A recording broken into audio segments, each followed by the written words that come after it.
নমস্কার, আমার ভুরিভোজ চ্যানেলে সকলকে স্বাগত জানাই। Welcome to my channel Bhuribhoj. দেখে বুঝতেই পারছেন আজকে তৈরি করব গন্ধরাজ লেবু দিয়ে ডাল। তার জন্য এখানে হাফ ডাল নিয়েছি, হাফ মুসুরি, হাফ মুগ ডাল আর একটা গন্ধরাজ লেবু ব্যবহার করেছি। প্রথমে ডালটা ধুয়ে নিতে হবে, 3-4 বার একটু ডালটা পরিষ্কার করে ধুয়ে নেব।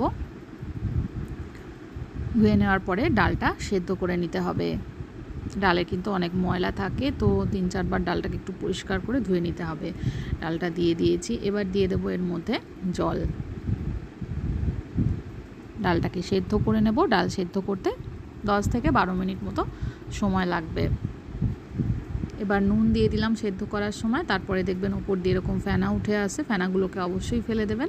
ফেনা ফেলে দিলে কিন্তু ডালটা খেতে অনেক বেশি সুস্বাদু হয়।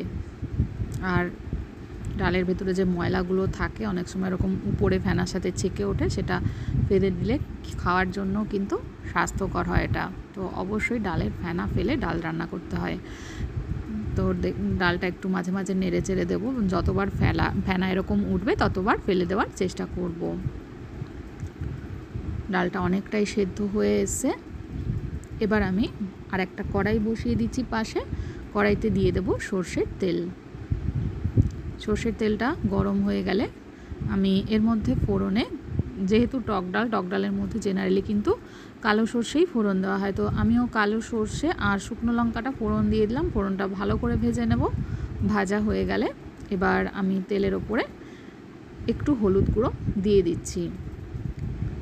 এবার ডালটা দিয়ে দিলাম। যেহেতু ডালটা সেদ্ধ করার সময় আমি হলুদটা দিইনি, তাই তেলের ওপরে দিলাম যাতে ডালে কাঁচা গন্ধ না থাকে। এবার ভালো করে একটু হলুদ গুঁড়োটার সাথে মিশিয়ে নিয়ে বাকি ডালটা ঢেলে দেব। এবার ডালটাকে কিছুক্ষণ ফুটিয়ে নেব, 2 মিনিট মতন। 2 মিনিট মতন ফোটানো হয়ে গেলে গ্যাসটা অফ করে দিয়ে একদম তারপরে লেবুটা অ্যাড করছি।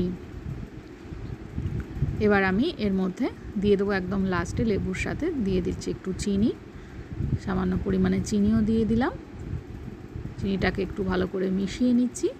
এবার একদম শেষে আমি এর মধ্যে দিয়ে দেব ধনেপাতা কুচোনো। ধনেপাতা কুচোনোটা অপশনাল, দিলে কিন্তু খেতে একটু বেশি ভালো হয়। তো এই যে ধনেপাতা কুচিটা আমি জলে একটু ভিজিয়ে রেখেছিলাম যাতে টাটকা ভাবটা থাকে। তো এবার আমি লাস্টে এটা উপর দিয়ে ছড়িয়ে দেব, এবং লেবু দেওয়ার পরে কিন্তু ডালটা আর ফোটাবো না।